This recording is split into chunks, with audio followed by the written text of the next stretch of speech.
Y ahora sí, pasando al tema principal, hay que hablar sobre Israel y Hamás. A horas de la tarde, acá en el Perú, la noticia empezó a correr de que Israel y Hamás han llegado a una tregua. Una tregua, aparente un cese al fuego, mejor dicho, donde las personas, los rehenes de Israel y de Hamás, van a intercambiar rehenes y eso va a ser paulatino, como venía comentando. Pero acá hay algo. Vamos a leer las declaraciones de Trump. Trump hoy día puesto en estas citas, ¿no? Tenemos un acuerdo sobre los rehenes en Medio Oriente. Serán liberados en breve. Gracias. Luego de que Donald Trump amenazara a Hamás, acordemos que Hamás es este grupo terrorista. Vamos a ver un poco el mapa. Esto que está acá se llama Franja de Gaza. Acá hay un grupo político, un grupo terrorista que se llama Hamás. Hamás ha estado acá mucho tiempo. Israel tiene toda esta parte. Pero acá hay Cisjordania, un enclave que en teoría tendría que tener personas palestinas y personas judías. Sin embargo, han habido muchos atentados de Israel sobre la población palestina. La población palestina es distinta a... Pueden profesar la misma religión Hamás y la población palestina que se encuentra en Cisjordania, pero no necesariamente comparten el mismo fin. La población palestina son personas normales que tienen una profesión, una religión distinta. Los que están en la Franja de Gaza, el grupo terrorista Hamás, ellos tienen también son palestinos, pero profesan una religión. O sea, el fin de su religión es militarizada y quieren una guerra contra Israel, porque están peleando las tierras, la Tierra Santa y todo ello. La historia es muy larga, pero en resumen es eso de momento ahorita. En primer lugar, Israel tiene denuncias por estar sometiendo y haciendo asentamientos humanos en territorio palestino dentro de Cisjordania. Hay denuncias que incluso están llevadas a la Corte Penal Internacional, están llevadas a instancias de la ONU.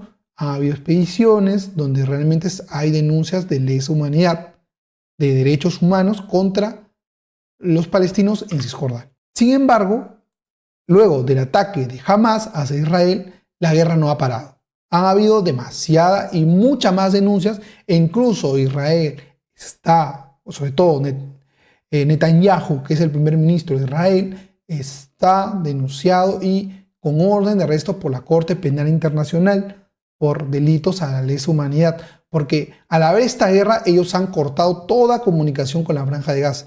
Por ende no ha habido acceso ni siquiera de las Naciones Unidas para servicios básicos como comida, agua y luz. No ha habido acceso y por eso se denuncia, porque ha habido mucho abuso dentro de la Franja de Gaza con los rehenes, tanto de parte de Israel como parte de Hamás. Ha habido capturas, ha habido muchos ataques a hospitales, escuelas, lugares donde ha habido personas en zona de vulnerabilidad. Han muerto demasiadas personas menores de edad, han muerto bastantes mujeres, niños, adultos también, personas civiles han muerto demasiadas y no ha habido un cese al fuego desde ese año, desde el 2023. La guerra no ha parado, se estima que la guerra ha sido una de las más cruentas entre las guerras que han tenido entre estos dos bandos. Ha sido muy difícil establecer incluso para Joe Biden este cese al fuego. Ha habido mediadores como Qatar y Egipto, han habido mediadores que han podido o han intentado en muchas ocasiones tratar de que estos dos bandos puedan ponerse de acuerdo y puedan tener un cese al fuego. Ha sido muy difícil, pero lo han logrado. Pero lo más llamativo es lo que ha pasado ante ello, ya que Donald Trump, vamos a explicar lo que Donald Trump había argumentado. No encuentro la cita, pero Donald Trump había argumentado en su red social que si es que no paraba el cese al fuego antes de que él entre al poder, la Franja de Gaza iba a someterse al peor ataque de toda su historia, de toda la historia de Estados Unidos. La prensa internacional e incluso los medios internacionales criticaron esta acción, ya que como Trump va a hablar de que si es que él no asumía jamás iba a sufrir el peor ataque de toda la historia de Estados Unidos. ¿Qué puede ser peor que el ataque de las bombas atómicas sufridas en la Segunda Guerra Mundial de Hiroshima y Nagasaki? ¿Qué puede ser peor que unas bombas atómicas? ¿Hasta qué punto Donald Trump puede exigir un cese al fuego? Esa era la duda. Porque jamás, así entregue o no los rehenes y haga un cese al fuego, eso no le da garantía incluso de que Estados Unidos pueda incluso seguir con ese ataque o pueda atacar. En caso de que le hiciera caso a las palabras textuales de Donald Trump. Sin embargo, esto realmente se podía tomar como un disparate o una declaración de una persona realmente que no hay que hacerle caso porque habla puras estupideces. Es la verdad. ¿Cómo comparar algo peor que unas bombas atómicas en un terreno tan pequeño como es la Franja de Gaza? Que incluso las bombas atómicas si que fuera el caso de bombas atómicas, el alcance incluso llega mucho más, llegaría incluso hasta Israel y Egipto. Y habrían daños colaterales. O sea, el discurso de Trump es disparatado.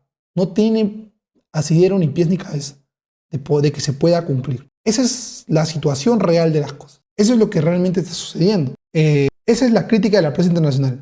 ¿Cuál es la crítica ante ello? ¿Cuál es la crítica de Donald Trump? O sea, al final lo que habló se cumplió. ¿Hasta qué punto? Incluso ha tuiteado de que las rehenes van a estar. Gracias por eso. El punto extraño es saber si realmente jamás ha hecho caso a lo que ha hablado Donald Trump. Y hasta qué punto Donald Trump tiene un poder de negociación o una injerencia quizás de su figura política para poder hacer algo trascendental sin incluso haber asumido el puesto. Donald Trump, no estaríamos hablando de una persona que se le ha subestimado simplemente por estar relacionada a escándalos antes de su postulación a la vía política. Estamos hablando con una persona, e incluso lo han titulado en muchos medios internacionales, que ejerce la teoría del loco. Su poder de negociación está relacionada con la teoría del loco.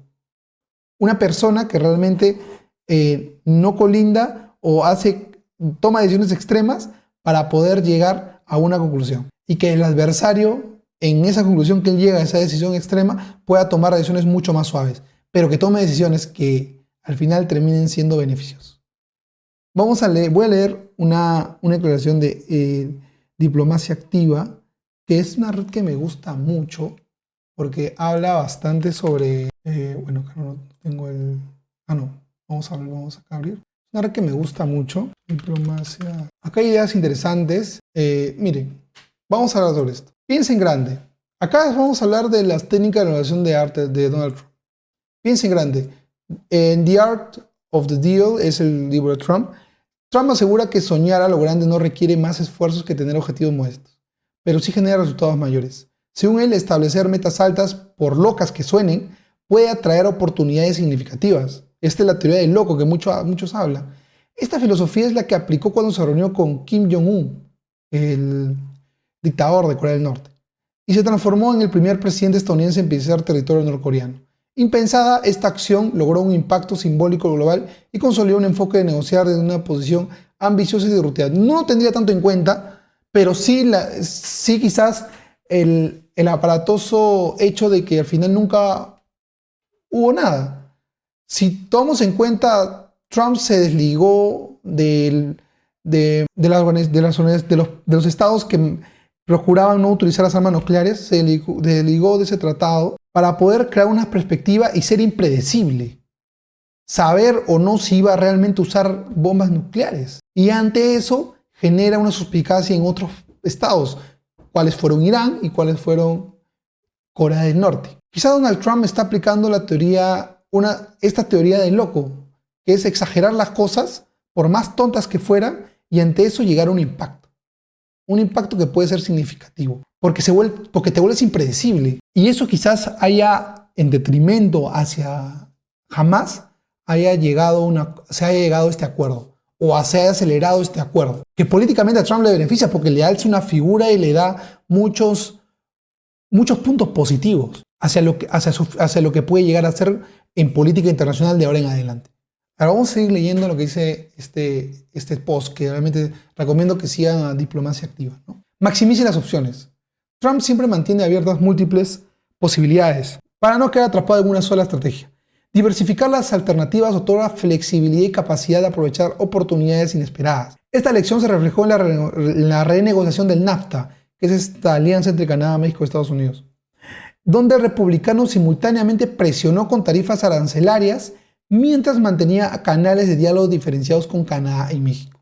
Esto le permitió reformular el tratado comercial bajo términos más favorables para Estados Unidos, consolidando su ventaja en el proceso. De alguna manera, hacer esta presión política dentro del NAFTA, que era en su momento, y a la par mantener negociaciones unilaterales con Canadá y México, para poder establecer algo que realmente le beneficie a Estados Unidos. Preponderar incluso la política de Estado. Esto me hace recordar incluso cuando Trump amenazó con salirse, amenazó a la OTAN con y presionó a la OTAN de que los países miembros de la OTAN aporten significativamente mucho más que Estados Unidos. Esto al final de cuentas le conviene a Estados Unidos porque aporta menos. Quizás esto de alguna manera hace temblar a una organización armada, que posiblemente armada como la OTAN, pero eso también hace que los estados inviertan en armas, en recursos armamentísticos, y Estados Unidos baje esa inversión, ¿no? Le conviene a Estados Unidos. Control del terreno. Negociar desde una posición de fuerza es esencial y requiere conocer profundamente tanto las propias fortalezas como las vulnerabilidades del oponente. Cuando Trump lanzó una agresiva política de aranceles contra China, empujó a Beijing a una guerra comercial. Aprovechando la dependencia de China hacia el mercado estadounidense, Trump posicionó a Estados Unidos con la ventaja de definir el ritmo y las condiciones de las negociaciones, ejerciendo presión para reequilibrar el intercambio económico. No tanto así, pero sí creería que Trump renegocia y hace cosas para que pueda estar a la par de esta guerra comercial, ¿no? Como por ejemplo lo que estamos viendo ahorita con el megapuerto de Chancay, ¿no? Vamos a ver. Se inaugura el megapuerto de Chancay, pero Trump ha prometido subir los aranceles, ¿no? Es una noticia del año pasado, pero de hace poco.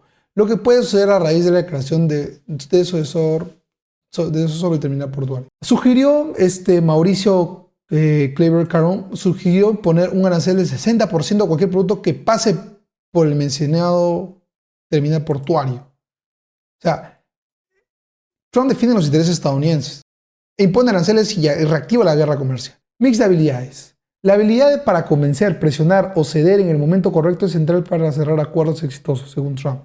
Esto se hizo evidente con los acuerdos de Abraham. Bueno, en su momento, ese acuerdo donde se llegaba a un consenso entre Israel y Palestina, ¿no? Donde su administración facilitó pactos de normalización entre Israel y varios países árabes. Usando incentivos económicos y presión estratégica, logró avances históricos en la región, demostrando cómo una negociación eficaz puede alinear intereses objetivos aparentemente contrapuestos hacia el objetivo. Y la imagen que habla, ¿no? Yo entendería que lo que pasó es la aplicación de Trump y la influencia que tiene Trump ante un débil Biden que se mostró en estos últimos años.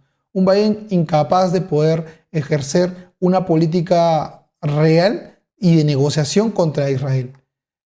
Más se le criticaba por no poner un alto ante los crímenes de lesa humanidad que cometía Israel hasta la fecha. Y cuando el camino no iba por ahí, el camino iba por tener que negociar e instaurar. Y hubieron intentos de negociación de Biden. Sin embargo, no fueron exitosos, porque Biden no representaba esa figura política fuerte que realmente convenciera a un Estado como Israel realmente tener un cese al fuego o llegar a acuerdos mucho más racionales. Vamos a ver qué dicen los medios sobre Hamas. Busca aliviar la crisis humanitaria en Gaza. Un acuerdo entre Israel y Hamas promete un alto fuego temporal, liberación de rehenes israelíes y prisioneros palestinos, y la entrada de ayuda humanitaria a Gaza. Según fuente, este pacto representa un posible respiro en conflicto y un alivio para los civiles afectados en la franja costera. No, bueno. Es lo que opina CNN en español. Vamos a ver lo que dice BBC. ¿En qué consiste, no? Vamos a adentrar. Vamos a ver en qué consiste. El gobierno de Israel y el grupo militante del palestino Hamas alcanzaron este miércoles un acuerdo de alto al fuego para Gaza, donde en los últimos 15 meses han muerto más de 45.000 personas, tristemente. Lamentablemente sucedió así. El acuerdo llega tras meses de negociaciones mediadas entre Qatar, Egipto y Estados Unidos, y prevé que jamás entregue a rehenes israelíes a cambio de prisioneros. Estados Unidos trazó líneas generales del acuerdo y los representantes israelíes y de Hamas habían estado negociando durante meses los detalles con los países mediadores.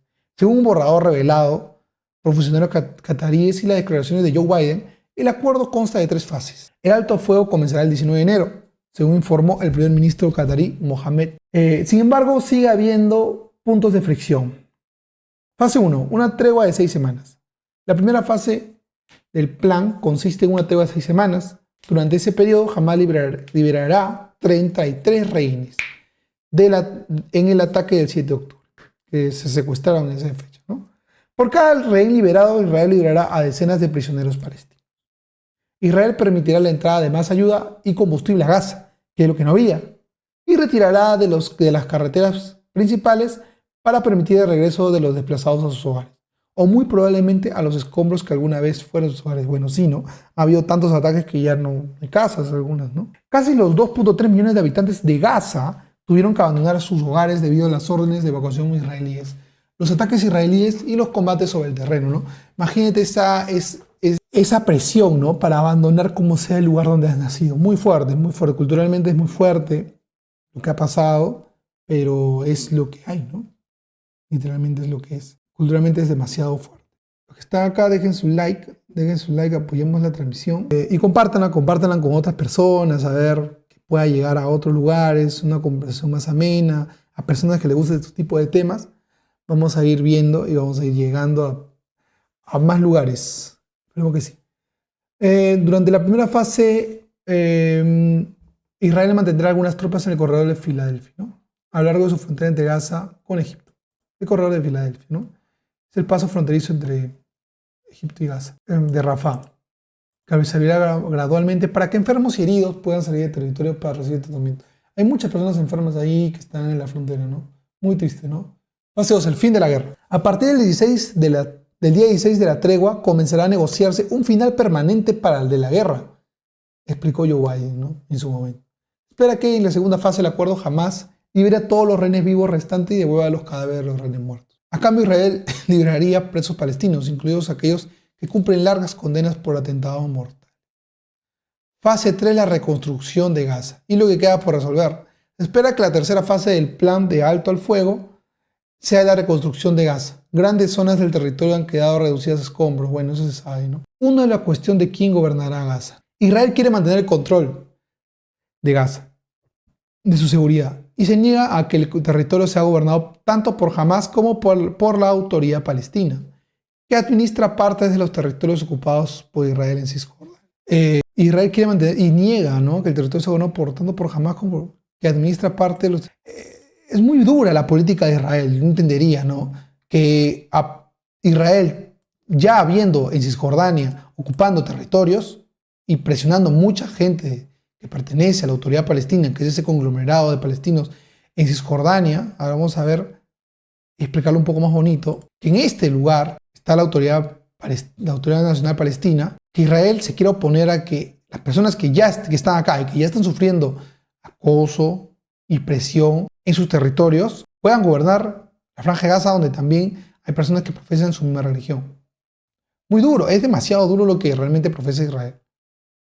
Su política es muy dura. Sin embargo, está trabajando con Estados Unidos y Emiratos Árabes Unidos en un plan para que haya una administración provisional que dirija Gaza mientras se reforma la autoridad palestina. Puede que no consiga Netanyahu, ¿no?, convencer al resto de su gabinete. Sí, lo que pasa es que Netanyahu, también Israel está sufriendo problemas internos entre Netanyahu y el poder y el gabinete, ¿no? Ha habido incluso marchas en contra de Netanyahu, ¿no?, por una política muy conservadora. Hay preguntas, ¿no?, ¿qué le depara? ¿No? Uno de los principales objetivos de guerra de Israel era destruir las capacidades militares y de gobierno de Hamas. Y aunque Israel las ha dañado gravemente, Hamas aún tiene cierta capacidad para operar y reagruparse. Tampoco está claro si los rehenes están vivos o muertos, ni si Hamas conoce el paradero de todos. Yo creería que no, pero eso va a demorar bastante, ¿no? Además, el grupo palestino exigió la liberación de algunos prisioneros que Israel dice que no liberará, como los que participaron en los atentados del 7 de octubre. Tampoco se sabe si Israel aceptará retirarse del todo de la zona tapón dentro de la Franja de Gaza en una fecha concreta o si su presencia allí será indefinida. Es muy difícil, ya que Israel aún sigue en Gaza, sí, ha habido demasiada convergencia en la guerra tanto como atentados, personas dentro de Israel viviendo ya en Gaza, hablamos de militares obviamente, y muy difícil que estas presiones puedan darse de manera muy ordenada, ¿no? Esperemos que sea así. Por tanto, cualquier alto el fuego es frágil, como digo, ¿no? Hay que tener mucho cuidado porque no todo va a ser de manera muy parametrizada. Esperemos que todo sea de manera ordenada, ¿no? Pero va a estar muy difícil, ¿no? Sí, en guerras anteriores, ¿no? Esperemos que esto es una noticia muy grande, muy gratificante para el pueblo de Israel. Ha habido ha habido demasiado sufrimiento estos meses por lo que se ha hablado, ¿no?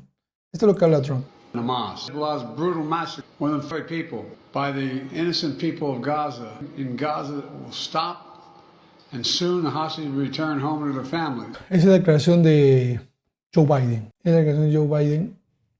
Y realmente lo que sucede dentro de Gaza, esperemos que pueda darse esto, pero es muy interesante lo que Trump siempre argumenta, ¿no? Y su teoría, ¿no? Esa teoría de negociación donde pone todo al extremo y se vuelve impredecible, donde el Estado con quien negocia no puede alcanzar, no puede llegar a más puntos, ¿no? Es lo que se espera. Literalmente es eso. Y eso es lo que realmente se puede comentar de momento. De momento es lo que la noticia, lo más alentador, pero que realmente genera una esperanza dentro de Medio Oriente, ¿no? De que estaba sufriendo hace poco por lo de Siria, un Medio Oriente que tiene mucha suspicacia por la muerte de uno de los máximos líderes de Irán, y incluso lo que se pueda esperar de Hezbollah, ¿no? Hezbollah, esta fuerza armada, ¿no? Está muy debilitada, evidentemente, y también lo que ha pasado hace poco en el canal de Suez, ¿no? Con los hutíes. Medio Oriente está movido, pero es una gran noticia, ¿no? La verdad a mí me alegra bastante, ¿no?